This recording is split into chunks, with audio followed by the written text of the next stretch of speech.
Ol deyince olduran, gönülleri imanla dolduran Yüce Allah'ın 99 adıyla cümleten bütün kardeşlerimizi, büyüklerimizi selamlayarak başlıyorum.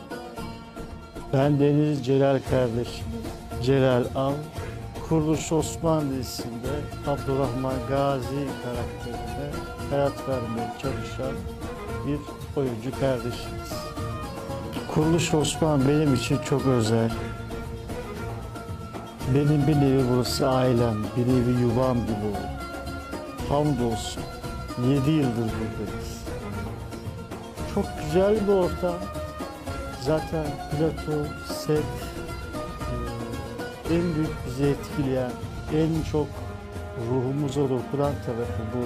Ruhumuzu etkileyen tarafı bu. İçeri girdiğiniz zaman her tarafını, her detayına varana kadar o dünyanın, 12.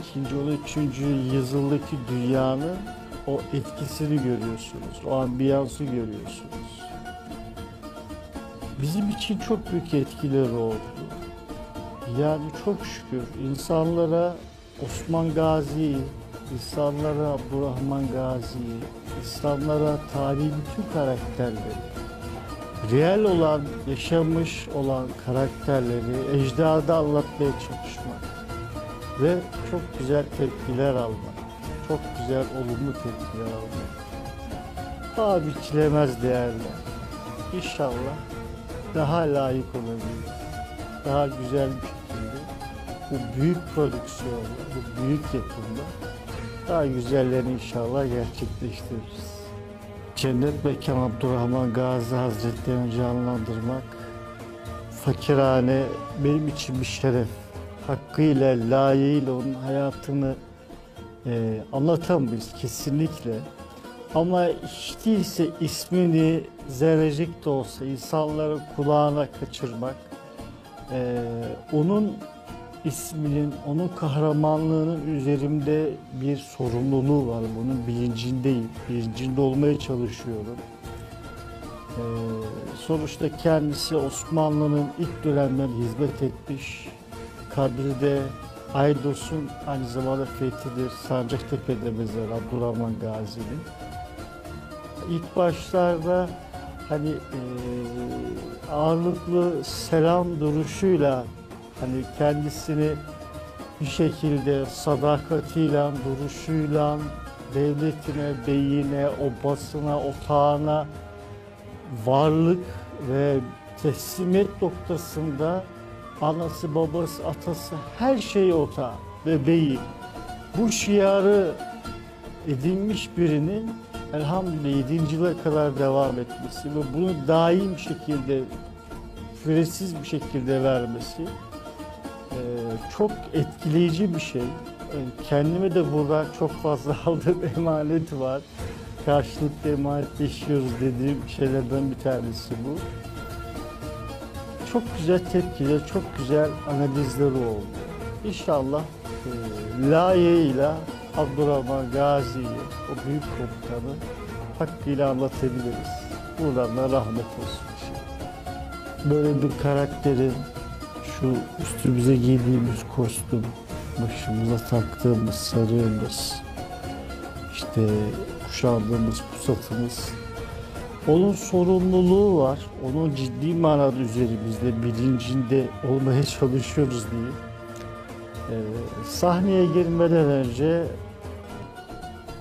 Cennet Mekan Abdurrahman Gazi Hazretleri'nden destur almaya çalışıyorum. Yani ona teslim olup onun rızasıyla diyelim.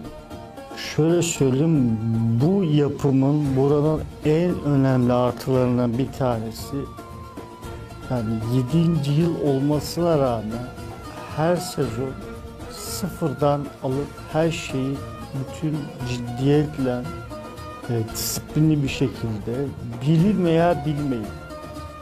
Herkes atı da, kılıcı da, yakın dövüşü de, adab-ı muaşereti de, dönemin dilini, dönemin jargonunu, dönemin giyimi, kuşanmanı, kılık kıyafetini, saçını, makyajını hepsini tam manasıyla eğitimini alıyoruz.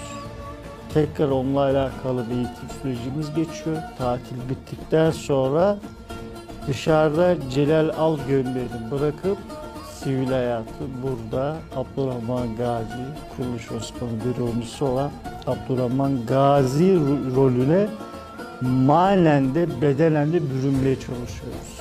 Hemen hemen her sahne benim için çok özel. Bu kostümü giydiğim her an benim için çok özel.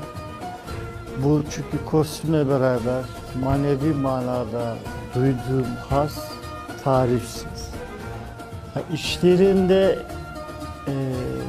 etkileşim olarak belki izleyicinin de çok etkilendiği sahne olarak diyebilirsem, yani iki tanesi şu an ön plana koyarım. Bir tanesi kolumun kesildiği o kesilme anındaki sahne.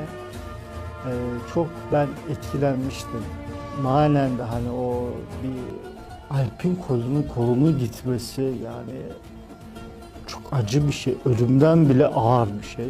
Ama teslimiyeti, vakuru, pes etmeyişi ve hekime bile hekim kolumu kesesin deyip de kendi infazını verdirmesi misali, kendi kolunu kesme emrini vermesi çok büyük bir teslimiyet, büyük bir sadakat, bir Türk ruhundaki, o cenk ruhundaki şiarı ortaya çıkartan bir kahramansı, bir asil bir ruh, asil bir kan. Bu beni çok etkilemişti. Çok gerçekten hani haz alarak, hatta ağlamıştım sahnede, öyle diyebilirim. İçtenlikle oynadığım bir sahneydi. Diğeri de Moğollardan boyana esir düştüğüm zaman bayağı bir yediğim dayaklar, işkenceler falan. İzleyici gözünde çok bayağı dramatik sahnelerdi. Bu iki sahne beni çok etkiledi ama tabii özellikle kol kesilmesi benim için öncelik değildi. Abdurrahman Gazi için Ertuğrul Bey komutanı olan, beyi olan, uzun yıllar hizmetinde bulunduğu otağının reisi Süleyman Şah'ın evladı.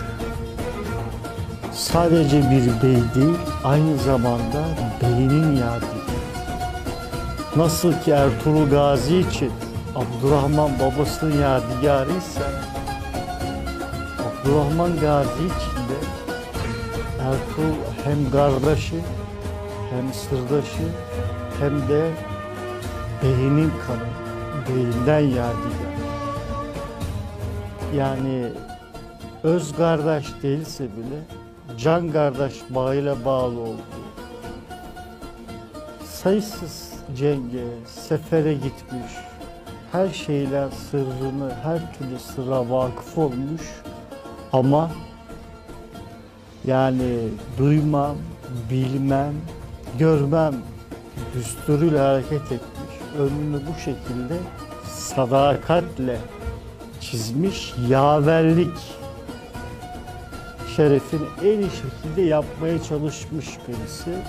Çok şükür senaristimiz, yapımcımız da karakteri beslediği için, doldurduğu için, yönetmenimiz Metin hocamız olsun, Fethi Bayram hocamız olsun, Ahmet Yılmaz hocamız ve görüntü yönetmenlerimiz olsun. Onlar ve senarist arkadaşlarımız, bütün ekip özveriyle herkes, bütün karakterler birbirini iyi beslediği için burada Abdurrahman Gazi de kendini elinden geldiğince konumunu, vasfını en iyi şekilde yapmaya çalışıyor diyebilirim.